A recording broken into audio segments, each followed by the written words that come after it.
Hello friends, welcome back to my channel. और आज मैं आपके लिए लेकर आई हूँ कॉम्पिटिटिव एग्जाम के कुछ और क्वेश्चंस और उनके आंसर्स। और हाँ फ्रेंड्स, मैं आपको एक बहुत इंपॉर्टेंट बात बता दूँ, अब हम पार्ट 0.1 से स्टार्ट करने वाले हैं। अब तक हम करते थे कि हम स्टडी करते थे, लेकिन अब पार्ट 0.1 है तो हम मतलब ऐसे पार्ट्स में डिवाइड कर दूँगी मैं आपके लिए, जिससे हम जहाँ तक हमारे क्वेश्चन छूटेंगे उसके आगे से हम अपने नेक्स्ट पार्ट में पढ़ेंगे। तो फ्रेंड्स अब देखते हैं, हमारा पार्ट 0.1 का फर्स्ट है। और हाँ फ्रेंड्स, उससे पहले मेरे चैनल को अगर आपने सब्सक्राइब नहीं किया तो उसको सब्सक्राइब कर लो और मेरे वीडियो को लाइक करना बिल्कुल मत भूलना और इस वीडियो को एंड तक जरूर देखना। तो चलते हैं मैं क्वेश्चन आंसर्स की तरफ। फ्रेंड्स देख लेते हैं, हमारा क्वेश्चन नंबर फर्स्ट है, तरल पदार्थ का घनत्व गर्म करने पर क्या होता है? तरल पदार्थ का जो घनत्व होता है गर्म करने पर होता है क्या? कम या ज़्यादा? तो इसका करेक्ट आंसर इज कम होता है। अब देखते हैं फ्रेंड्स, हम क्वेश्चन नंबर सेकेंड है हमारा, प्रकाश वर्ष किसका मात्रक है? और इसका आंसर है दूरी। प्रकाश वर्ष दूरी का मात्रक है। अब फ्रेंड्स देख लेते हैं क्वेश्चन नंबर थर्ड, किस कारण मेघाच्छन्न रात की अपेक्षा निर्मल रात अधिक ठंडी होती है? ऐसा कौन सा कारण है जिसके अपेक्षा मेघाच्छन्न रात की अपेक्षा निर्मल रात अधिक ठंडी होती है? उसका आंसर है विकिरण के कारण। फ्रेंड्स अब देखते हैं क्वेश्चन नंबर 4, द्रव तापमापी की अपेक्षा गैस तापमापी अधिक संवेदी क्यों होती है? इसका करेक्ट आंसर है द्रव की अपेक्षा गैस अधिक प्रसार करती है।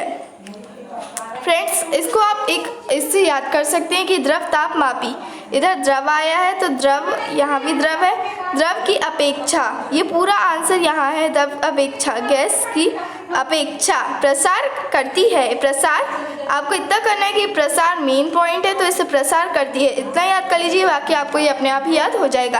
अब देखते हैं क्वेश्चन नंबर 5, पानी के किस द्रव्यमान को 0 सेल्सियस से 10 सेल्सियस तक गर्म करने से उसके आयतन में क्या प्रभाव पड़ेगा? पानी के किसी भी द्रव्यमान को 0 सेल्सियस से 10 सेल्सियस तक गर्म करने से उसके पर क्या 0 डिग्री सेल्सियस फ्रेंड्स सॉरी, उस पर क्या आयतन, क्या प्रभाव पड़ेगा? उसका प्रभाव क्या होगा? इसका करेक्ट आंसर है पहले घटेगा बाद में वृद्धि होने लगेगी। पहले तो वो घट जाएगा मतलब कम हो जाएगा, फिर बाद में वृद्धि होने लगेगी मतलब बढ़ जाएगा।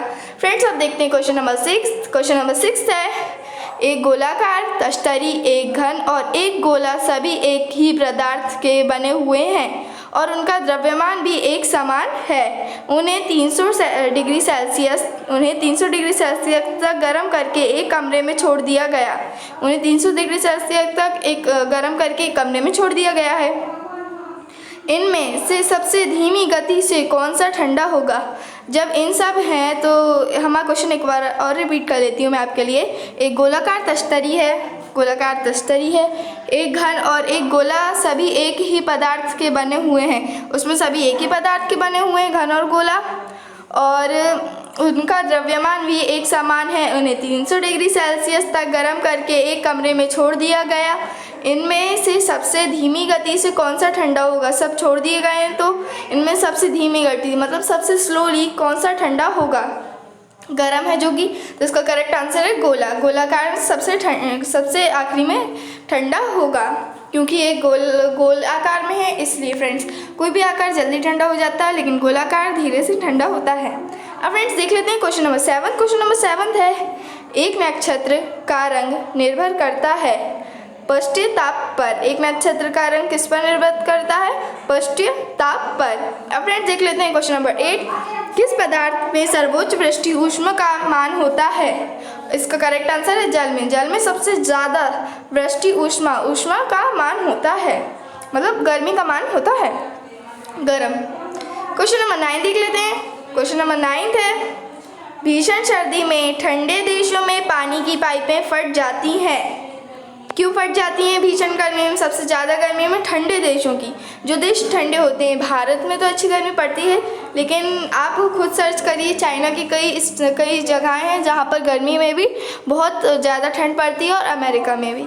अब देख लेते हैं, इसका आंसर है भीषण गर्मी में ठंडे देशों में पानी की पाइपें क्यों फट जाती हैं? इसका आंसर है क्योंकि जमने पर पानी फैलता है, पानी जम जाता है वो फैलता है, इसलिए कि गर्म देशों में इसका कोई प्रभाव नहीं पड़ता, लेकिन ठंडे देशों में जहाँ भीषण गर्मी होने के बाद भी ठंडाई पड़ती है वहाँ पाइपें फट जाती हैं। हिमाचल प्रदेश या कश्मीर में भी फटती होंगी। अब देख लेते हैं क्वेश्चन नंबर 10। किलोवाट घंटा एक यूनिट है, इसका करेक्ट आंसर है ऊर्जा का। किलोवाट घंटा एक यूनिट है, किसका? ऊर्जा का यूनिट है। फ्रेंड्स अब देख लेते हैं क्वेश्चन नंबर 11। क्वेश्चन नंबर 11 है, वह तापमान जिसका पाठ्यांक फ़ारेनहाइट और सेल्सियस दोनों पैमाने पर वही होता है। फ़ारेनहाइट और सेल्सियस के दोनों पैमाने, ये दोनों महान ही वो साइंटिस्ट थे। सेल्सियस के नाम पे हम पहले इसे सेंटीग्रेड, ये जो हमारा सी है फ्रेंड्स, डिग्री सी, इसे हम पहले सेंटीग्रेड बोलते थे, लेकिन इसका आविष्कार, इसे खोजा सेल्सियस ने था, तो अब हम इसे सेल्सियस कहने लगे हैं। फ़ारेनहाइट भी एक महान थे, उन्हें वो बनाया, उन्हें एक ऐसी उस चीज़ की संरक्षा खोज की थी, बनाया था जो हमें सही रास्ता बता सके, सही एयर विंड नॉर्थ से आ रही है साउथ से आ रही है उस विंड का पता बता सके। अब फ्रेंड्स देख लेते हैं इसका आंसर 40 डिग्री सेल्सियस। वह तापमान जिसका पाठ्यांक फ़ारेनहाइट और सेल्सियस दोनों के पैमाने पर वही होता है। दोनों के पैमाने पर कौन सा पाठ्यांक उचित रहता है? 40 डिग्री सेल्सियस। फ्रेंड्स अब देख लेते हैं क्वेश्चन नंबर 12। रेफ्रिजरेटर खाद्य पदार्थों को खराब होने से कैसे बचाता है? क्यों? रेफ्रिजरेटर मतलब फ्रिज खाद्य पदार्थों को खराब होने से बचाता है, लेकिन क्यों बचाता है वो खाद्य पदार्थों को खराब होने से?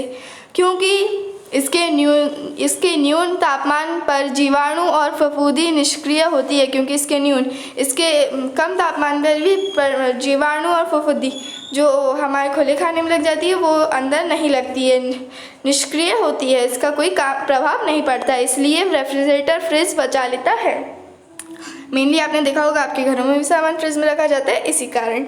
अब देख लेते हैं क्वेश्चन नंबर 13। क्वेश्चन नंबर 13 है, न्यून तापमान पैदा करने के लिए किस सिद्धांत पर प्रयोग किया जाता है? कम तापमान पैदा करने के लिए किस सिद्धांत पर प्रयोग किया जाता है? इसका करेक्ट आंसर है फ्रेंड्स रुद्धिष्म-विज-कुंभन पर प्रयोग किया जाता है, सिद्धांत पर। इसका एक सिद्धांत है जिस पर यह प्रयोग किया जाता है। अब फ्रेंड्स देख लेते हैं क्वेश्चन नंबर 14। क्वेश्चन नंबर 14 है, 100 डिग्री सेल्सियस पर पानी की अपेक्षा 100 डिग्री सेल्सियस का भाप अधिक गंभीर देह क्यों करती है? 100 डिग्री सेल्सियस इतना पानी है और उतना ही भाप है, तो अधिक गंभीर क्यों करती है? भाप इतनी अधिक गंभीर देह क्यों करती है? क्योंकि इसका आंसर क्योंकि भाप में वाष्पन की गुप्त ऊष्मा होती है। भाप में एक वाष्पन, एक गर्म की गुप्त ऊष्मा, एक गुप्त ऊष्मा गर्मी होती है। फ्रेंड्स अब देख लेते हैं क्वेश्चन नंबर 15। क्वेश्चन नंबर 15 था, कौन सा पदार्थ ऊष्मा का सुचालक है परंतु विद्युत का कुचालक है? ऊष्मा का सुचालक ऐसा कौन सा पदार्थ है जो ऊष्मा का, गर्मी का सुचालक, गर्मी को चलाता है, लेकिन बिजली का कुचालक, बिजली को मात देने वाला है? इसका करेक्ट आंसर है फ्रेंड्स अभ्रक। इसे आप जरूर याद कर लें, अभ्रक इसका करेक्ट आंसर है। अब फ्रेंड्स देख लेते हैं क्वेश्चन नंबर 16। ध्वनि का वेग सर्वाधिक किस में होता है? आवाज़ का वेग सर्वाधिक किस में होता है? सबसे ज़्यादा किस में होता है? इसका करेक्ट आंसर है इस्पात में होता है। अब देख लेते हैं क्वेश्चन नंबर 17। लंबी दूरी के बेतार संचार के लिए अपेक्षित तरंगे हैं। रेडियो तरंगे, लंबी दूरी के बेतार या संचार के लिए अपेक्षित सबसे अच्छी तरंगे हैं रेडियो तरंगे। अभी भी आप जानते होंगे रेडियो तरंगों का इस्तेमाल किया जाता है, ये रेडियो तरंगे, लेकिन ये घातक भी होती हैं। फ्रेंड्स अब देख लेते हैं क्वेश्चन नंबर 18। क्वेश्चन नंबर 18 है, जलवाष्प में भ्रमणित ऊष्मा को क्या कहते हैं? जलवाष्प में पानी में जो गर्मी रहती है उसे क्या कहते हैं? गुप्त ऊष्मा। ये हमें दिखती नहीं है और इसका नाम भी गुप्त ऊष्मा, इसके आप याद कर सकते हैं, गुप्त ऊष्मा, गुप्त गर्म। अब देख लेते हैं क्वेश्चन नंबर 19। कोई पिंड ऊष्मा का सबसे अधिक अवशोषण करता है जब वह हो। कोई पिंड ऊष्मा का सबसे अधिक अवशोषण करता है जब वह हो काला और खुरदुरा। जब वो काला और खुरदुरा हो तब वो सबसे ज़्यादा ऊष्मा का अवशोषण करता है। फ्रेंड्स अब देख लेते हैं क्वेश्चन नंबर 20। क्वेश्चन नंबर 20 है, फ्रिज से गुजरने का प्रकाश का कौन सा रंग सबसे अधिक विचलन दर्शाता है? प्रिज्म से गुजरने वाला प्रकाश कौन सा रंग सबसे अधिक विचलन दर्शाता है? विचलन दर्शाता है। इसका करेक्ट आंसर है फ्रेंड्स बैंगनी। बैंगनी सबसे अधिक विचलन दर्शाता है। अब देख लेते हैं क्वेश्चन नंबर 21। किसी द्रव के पृष्ठ तनाव, किसी द्रव का पृष्ठ या तनाव, सरफेस टेंशन, सरफेस टेंशन का क्या कारण है? सरफेस टेंशन का क्या कारण है? अणुओं के मध्य संसर्जक बल, अणुओं के मध्य जो संसर्जक बल होता है वो इसका कारण होता है। अब फ्रेंड्स देख लेते हैं क्वेश्चन नंबर 22। कौन सा रंग, विच कलर, कौन सा कलर का समिश्रण दिन और रात के समय सर्वाधिक सुविधाजनक होता है? किसका समिश्रण दिन और रात दोनों के समय सर्वाधिक सबसे ज़्यादा सावधानीजनक होता है? सुविधा, सबसे ज़्यादा हमें सुविधा देने वाला होता है। लाल और हरा रंग है, लाल और हरा, इनका समी मिश्रण, इसका मिश्रण लाल और हरा। अब देख लेते हैं क्वेश्चन नंबर 23। तार और केबलों के स्थान पर प्रकाशीय तंतुओं मतलब ऑप्टिक फाइबर का प्रयोग किया जाता है। क्योंकि ऑप्टिक फाइबर का प्रयोग किया जाता है क्योंकि उन्हें वर्धन की आवश्यकता नहीं होती है, इसलिए। अब देख लेते हैं क्वेश्चन नंबर 24। सड़कों पर रोशनी के लिए प्रायः पीले लैंपों का प्रयोग किया जाता है। इन लैंपों में किस गैस का प्रयोग किया जाता है? इसका करेक्ट आंसर है सोडियम। सोडियम का प्रयोग किया जाता है सड़कों की रोशनी के लिए प्रायः।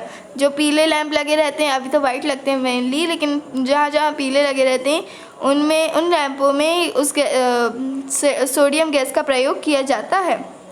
उससे सोडियम, ये एक महत्वपूर्ण प्रश्न है, इससे कई इंटरव्यू में भी पूछा गया है। अब देख लेते हैं फ्रेंड्स क्वेश्चन नंबर 25।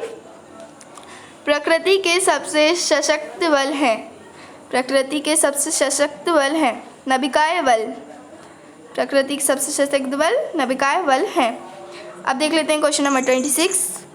परावलिक दर्पणों का प्रयोग किया जाता है, परावलिक दर्पणों का प्रयोग किया जाता है कार की हेडलाइटों में, कार की हेडलाइटों में इसका प्रयोग किया जाता है। अब देख लेते हैं क्वेश्चन नंबर 27।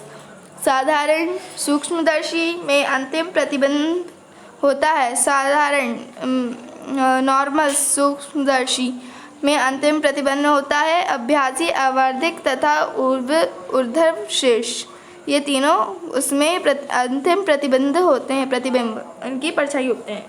अब देख लेते हैं क्वेश्चन नंबर 28। प्रकाशीय तंतुओं का प्रयोग किसके लिए किया जाता है? प्रकाशीय तंतुओं का प्रयोग किसके लिए किया जाता है? संचार सेवा के लिए, इनका प्रयोग संचार सेवा के लिए किया जाता है। फ्रेंड्स ये थे हमारे कुछ क्वेश्चन और उनके आंसर। आई होप आपको ये अच्छे लगे होंगे।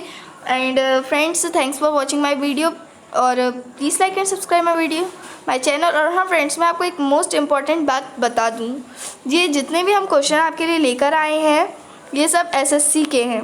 आज तक जितने भी एसएससी में क्वेश्चन आए हैं ये उन्हीं के हैं। ये पार्ट आप ज़रूर लर्न कीजिए। सारे एसएससी के क्वेश्चन ही आपको मेनली पूछे भी जाते हैं और आज तक पूछे गए हैं एसएससी के एग्ज़ाम में। तो friends thanks for watching my video. Thank you, thanks.